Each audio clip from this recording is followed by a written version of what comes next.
Hello सिर सीनियो, कैसे आप सभी लोग। मैं प्रसाद सिंह आपके अपने YouTube channel only for GS पर आप सभी का स्वागत करता हूं। ये हमारा चैनल जो है सिर्फ जीएस के लिए है, यानी कि इसमें जीएस के कोई भी क्वेश्चन, कोई भी टॉपिक सब आपको डिस्कस किए जाएंगे। और ये टॉपिक जो है आपकी एग्ज़ाम के लिए मोस्ट इम्पॉर्टेंट होंगे, यानी कि आपके एग्ज़ाम के पॉइंट ऑफ व्यू से ये टॉपिक डिस्कस किए जाएंगे जो कि आपकी परीक्षाओं में बहुत काम करेंगे। तो आज हम आप लोग के लिए बौद्ध धर्म के बारे में टॉपिक लेके आए हैं, यानी कि बौद्ध धर्म ऐसा टॉपिक है जो हर एग्जाम में इसके क्वेश्चन पूछे जाते हैं, यानी कि यूपीएससी लेवल तक के क्वेश्चन में इससे पूछे गए हैं, पीसीआर लेवल तक के क्वेश्चन इसमें पूछे गए हैं। तो आपको छोटी परीक्षाओं में भी ऐसे क्वेश्चन आते हैं और आते रहेंगे। तो आपको हर टॉपिक को अच्छे तरीके क्लियर करना है।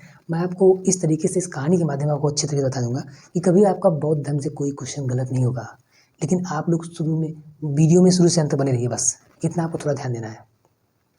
और आप लोग अगर चैनल पर नए हैं तो चैनल को जाकर सब्सक्राइब कर लें और साथ ही साथ बेल आइकन को प्रेस कर दें। और वीडियो अगर अच्छी लगेगी तो लाइक जरूर करिएगा, ठीक है। चलिए वीडियो को स्टार्ट करते हैं। देखिए ध्यान से आप लोग, ये हमारा जो बौद्ध धर्म का टॉपिक है, ये हर कॉम्पिटिटिव एग्जाम में इसके क्वेश्चन आते हैं। और जितने एग्ज़ाम आने वाले हैं, यूपी नेपाल का हो या फिर वीडियो का पेपर आने वाला है उसका, या फिर यूपी टेट का जो पेपर कैंसिल हुआ है उसका पेपर, हर पेपर में इसके क्वेश्चन आएंगे और आते थे। तो आपको ध्यान देना है इस चीज़ को। चलिए अब वीडियो को स्टार्ट करते हैं। सिंह बनो सिंहासन की चिंता मत करो, सिंह बनो सिंहासन की चिंता मत करो, तुम जहाँ बैठोगे वहीं सिंहासन होगा, तुम जहाँ बैठोगे वहीं सिंहासन बन जाएगा। चलिए स्टार्ट करते हैं वीडियो को। देखिए ध्यान से, हम लोग आज पढ़ेंगे बौद्ध धर्म, यानी कि अगर बौद्ध धर्म के संस्थापक की बात की जाए, इसके संस्थापक कौन थे, मतलब इसको स्थापित किसने किया था, तो उनका नाम क्या है, महात्मा बुद्ध। उनका नाम क्या है, महात्मा बुद्ध। अब हम पूरा टॉपिक जो है महात्मा बुद्ध, यानी कि इन्होंने जब इस चीज़ की स्थापना की थी, इन्होंने इसको बनाया था इस धर्म को, इसका मतलब ये मोस्ट इम्पॉर्टेंट हो गया हमारे एग्जाम के लिए। और इससे क्वेश्चन बनेंगे कि महात्मा बुद्ध कैसे इस धर्म की स्थापना किए और कैसे कैसे किन किन परिस्थितियों से उनको अपना काम करना पड़ा, सब कुछ में पूरी डिटेल्स बताएंगे। चलो देखिए स्टार्ट करते हैं। तो अगर पूछा जाए बौद्ध धर्म के संस्थापक कौन थे, ये सिर्फ आज आपका पार्ट 1 है, यानी कि पार्ट 1 में हमने कुछ टॉपिक को डिस्कस किया है और पार्ट 2 में हम इसको पूरा फिनिश कर देंगे। हम पार्ट 2 इसलिए इसमें नहीं लेके आए क्योंकि वीडियो थोड़ा बड़ी हो जाती है और आप लोग उससे उब जाते हैं। हम इसलिए सिर्फ पार्ट 1 में थोड़ा वीडियो लेके हैं और आपको कहानी के माध्यम से ऐसा बताएंगे कि आपके जाकर खोपड़ी में घुस जाएगा, वो कभी निकलने का नाम ही नहीं लेगा। आप खोपड़ी से हमेशा उसमें सेव रहेगा, सब लोग मेमोरी के तरीके, ठीक है। तो हम लोग सिर्फ आज पार्ट 1 पढ़ेंगे, इसमें आधा टॉपिक डिस्कस कर लेंगे, उसके बाद पार्ट 2 में इसके बचे हुए टॉपिक को। देखिए यहाँ से अगर पूछेगा महात्मा बौद्ध धर्म के संस्थापक कौन है, तो आपका जवाब क्या होगा, महात्मा बुद्ध, ठीक है। अब चलिए इनके जन्म के बारे में बात करते हैं। अगर इनके जन्म की बात की जाए, यानी कि जब महात्मा बुद्ध इसके संस्थापक हो गए तो इनकी वाणी में पढ़ना बहुत जरूरी हो जाएगा हमारे लिए। देखते हैं इनके जन्म कब हुआ था। इनका जन्म कब हुआ था, 563 ईसा पूर्व में हुआ था। अगर किसी का जन्म होगा, किसी भी समय किसी का अगर जन्म होगा तो किसी न किसी स्थान पर जरूर होगा कि नहीं, किसी न किसी स्थान में उसका जन्म जरूर होगा। देखो कहाँ पे होता है इनका जन्म स्थान, कहाँ है, लुम्बिनी। ये कहाँ पड़ता है, कपिलवस्तु में पड़ता है। तो आपका आंसर क्या हो जाएगा, अगर पूछिएगा गौतम महात्मा बुद्ध का जन्म स्थान कहाँ पे है, तो आपका जवाब क्या होगा, लुम्बिनी। ये कहाँ पड़ता है, कपिलवस्तु में पड़ता है, ठीक है। अगर इनका जन्म हुआ तो इनके पिता जरूर होंगे, इनकी माता जरूर होंगी, तभी इनका जन्म हुआ होगा। अगर इनका जन्म हुआ है तो इनके पिता और माता रहेंगे तभी इनका जन्म हुआ होगा। देखते हैं इनके पिता का नाम क्या था और साथ ही साथ इनके माता का नाम क्या था। तो इनके पिता के नाम की अगर बात की जाए, इनके पिता का नाम क्या था, शुद्धोधन था। क्या नाम था उनके पिता का नाम, शुद्धोधन था। आशा करता हूँ आप लोग को अच्छे तरीके से समझ में आएगा। आप लोग कहानी के माध्यम से अपने दिमाग में उसको सेव कर रहे होंगे और जाके परीक्षा में उसको निकालेंगे, ठीक है। उनके पिता का नाम क्या था, शुद्धोधन था। क्या नाम था उनके पिता का नाम, शुद्धोधन था। वो कहाँ के थे, कपिलवस्तु के एक शांक गढ़ के मुखिया थे। अगर पूछेगा उनके पिता शुद्धोधन जो थे वो किस गढ़ के मुखिया थे, तो शाकगढ़, ठीक है। इनका गढ़ क्या था, शाकगढ़ के मुखिया थे। और ये कहाँ के थे, कपिलवस्तु के, तो आपको पता है थे क्योंकि इनका जन्म कहाँ हुआ था, कपिलवस्तु के लुम्बिनी में हुआ था। अब इनके पिता का है तो इनकी माता का नाम हम लोग जानते हैं। इनकी माता का नाम क्या था, महामाया, मतलब महामाया का नाम था इनकी माता का नाम।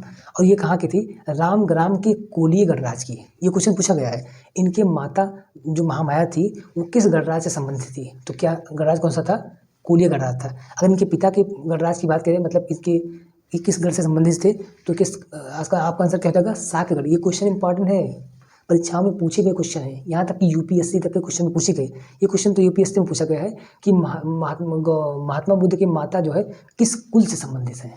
तो वो लोग क्या लगाएंगे, शाकगढ़ लगा के चले आएंगे, जो कि आंसर क्या हो जाएगा आपका, गलत हो जाएगा। आपको लगाना क्या है, कोलीय गणराज्य, आपका आंसर हो जाएगा इस तरह से। अब क्या हो गया, जब इनका क्या कहते हैं जन्म हो गया, इनके माता पिता के बारे में हम तो कुछ जान चुके हैं। अब क्या हुआ, जब इनका जन्म हुआ तो कह रहा बुद्ध के जन्म के 7वें दिन महामाया की मृत्यु हो गई।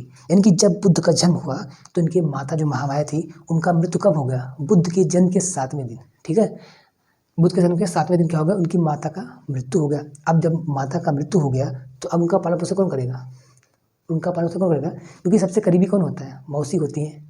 सबसे करीबी कौन होती है, मौसी होती है। जानते हैं इनकी मौसी का नाम क्या था, ठीक है, इनकी मौसी का नाम क्या था भैया, प्रजापति गौतमी। इनका पालन पोषण किसने किया, क्योंकि जब माता जी मर गई तो इनकी मौसी आई थी वहाँ पे, इनकी माता जब मर गई तो इनकी मौसी वहाँ पे देखने आई तो कहीं कि अभी यहीं पे हम रुक जाते हैं। उन्होंने कहा कि अभी यहीं पे हम रुक जाएंगे और जो हमारे महात्मा बुद्ध यानी कि इनका बचपन नाम क्या था, सिद्धार्थ था, इनका पालन पोषण करेंगे। तो वहाँ पे रुक गई। तो इनका पालन पोषण किसने किया, प्रजापति गौतमी, इनकी मौसी थी। इनको विमाता भी कहते हैं, सौतेली माँ कहते हैं। जब इन्होंने इनका पालन पोषण शुरू कर दिया तो वहाँ पर जब रहने लगी तो उनके पिता ने क्या कर दिया, उनसे शादी कर लिया। बाद में उनके पिता ने क्या किया, कुछ दिन बाद इनसे शादी कर लिया, इसलिए उनको सौतेली माँ भी कहते हैं हम लोग। प्रजापति गौतम लोग कहते हैं सिद्धार्थ यानी कि महात्मा बुद्ध की सौतेली माँ भी कहते हैं उनको, प्रजापति गौतमी को। ठीक है, अगर पूछे इनके बचपन का नाम क्या था, सिद्धार्थ था। यानी कि गौतम महात्मा बुद्ध उनका नाम जो हुआ वो क्या हुआ, ज्ञान प्राप्ति के बाद ये बुद्ध कहलाए थे। ठीक है, तो उनके बचपन का नाम पहले क्या था, सिद्धार्थ था। ठीक है, अब उसके बाद जब उनके बचपन में सिद्धार्थ था, अब क्या होगा, जब बचपन थोड़ा बड़ा होगा, खेलते कूदते बीते, मतलब महलों में इनका जीवन बीता। जब थोड़ा बड़े हो गए तो क्या हुआ, इनका विवाह कर दिया गया, इनका विवाह कर दिया गया। ठीक है, कितने वर्ष के होते हैं, यानी कि जब ये 16 वर्ष की अवस्था में हो गए तो इनका विवाह कर दिया गया, जो कि आज के ज़माने से क्या है, काफ़ी बेकार है। क्योंकि आज के ज़माने में लड़कों शादी कितने वर्ष में होती है, 21 वर्ष में होती है। उनका विवाह क्या कर दिया, 16 वर्ष के इनका विवाह कर दिया गया। फिर क्या हुआ, अब इनका जब विवाह होगा तो उनकी कोई ना कोई पत्नी होगी, तभी उससे विवाह होगा। उनकी पत्नी का नाम क्या था, यशोधरा।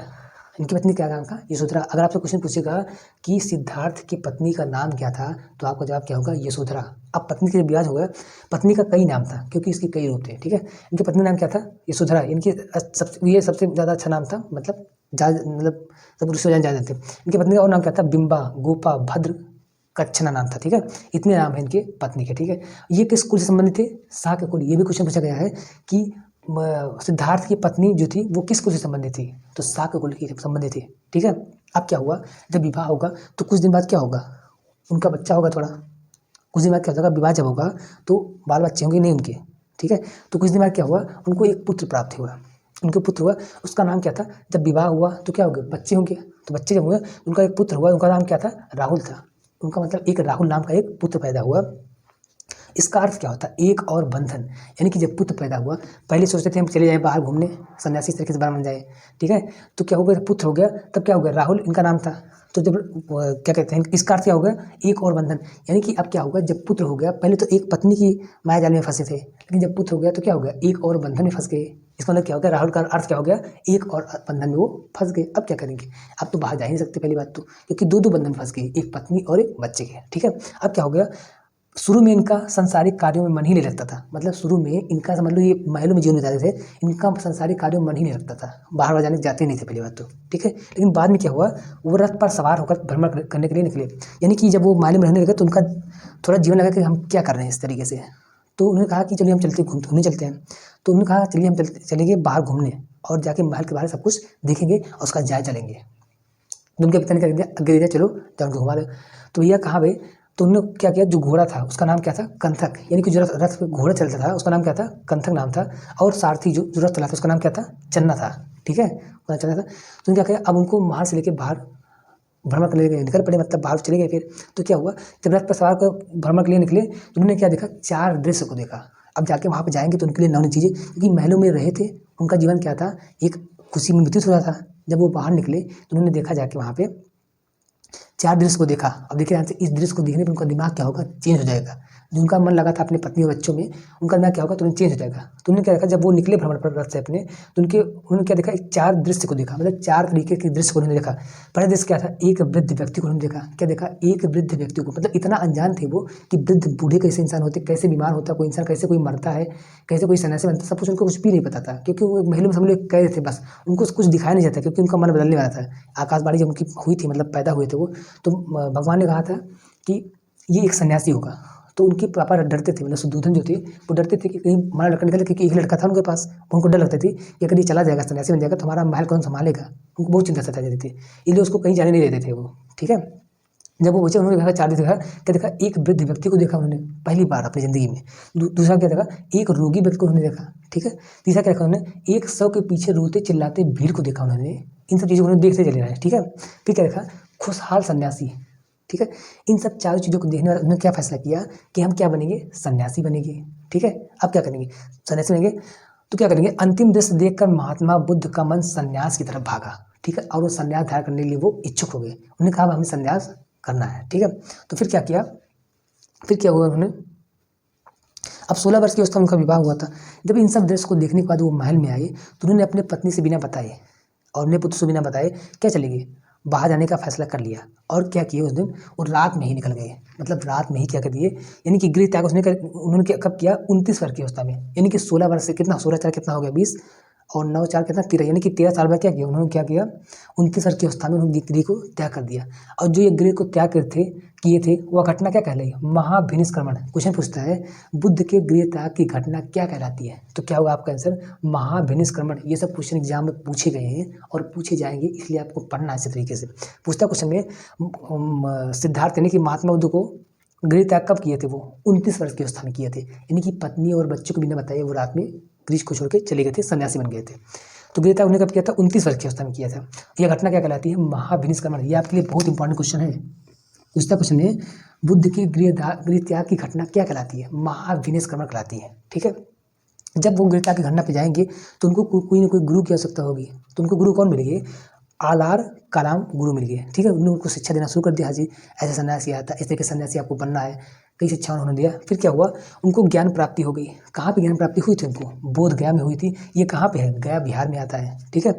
तो ज्ञान प्राप्ति का पूछेगा, ज्ञान प्राप्ति कब होती है, तो यह 6 वर्ष की घोर तपस्या के बाद उनको 35 वर्ष की अवस्था में, मतलब 6 वर्ष क्या किया, 29 वर्ष की अवस्था में वो गृह को त्याग दिए थे। उनको फिर एक गुरु मिल गए, उन्होंने उनको शिक्षा दी। फिर क्या किया उन्होंने, 6 वर्ष की उन्होंने कठिन तपस्या कर ली फिर, ठीक है। उसके बाद क्या हो गया, 35 वर्ष उनकी अवस्था होगी।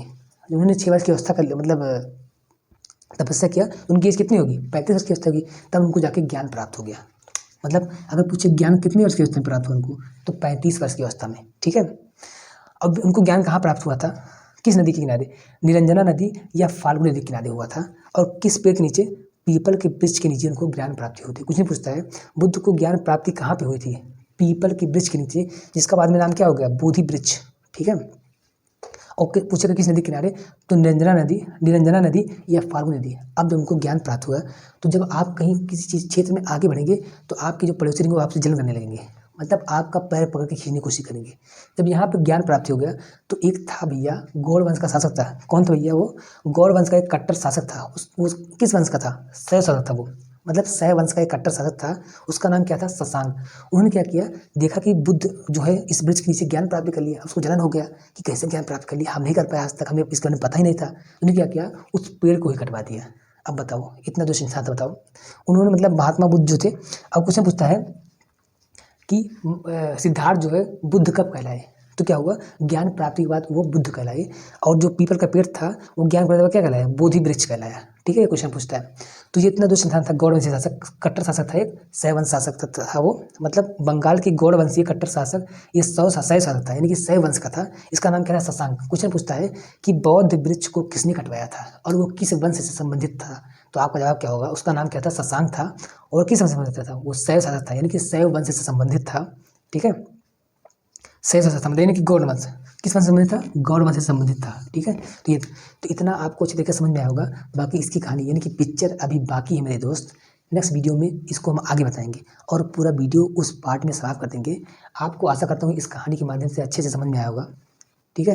तो आप लोग इस वीडियो को बार बार देखिए, अपने दोस्तों को शेयर करिए। अगर वीडियो पसंद आए तो उसको लाइक जरूर करिए, और अगर आप चैनल पर नए हैं तो चैनल को जाकर सब्सक्राइब कर लीजिए और साथ ही साथ बेल आइकन को प्रेस कर देंगे, तो आपको नई वीडियो को नोटिफिकेशन मिलता रहेगा और आपका कोई वीडियो मिस नहीं होगा। हर कॉम्पिटिटिव एग्जाम की खोपड़ी में आप छेद कर ले जाएंगे, यानी कि ये वीडियो जो है हर कॉम्पिटिटिव एग्जाम की खोपड़ी में छेद करेगा। तो नेक्स्ट वीडियो तक आने तक आप वेट करिए, यानी कि पार्ट 2 हम लेके आएंगे और इस पूरे टॉपिक को समाप्त कर देंगे, और इससे आपका कोई भी क्वेश्चन गलत नहीं होगा कभी भी कोई एग्जाम में। इस कहानी तरीके से आपको बार बार देखना है। तो चलिए वीडियो को समाप्त करते हैं।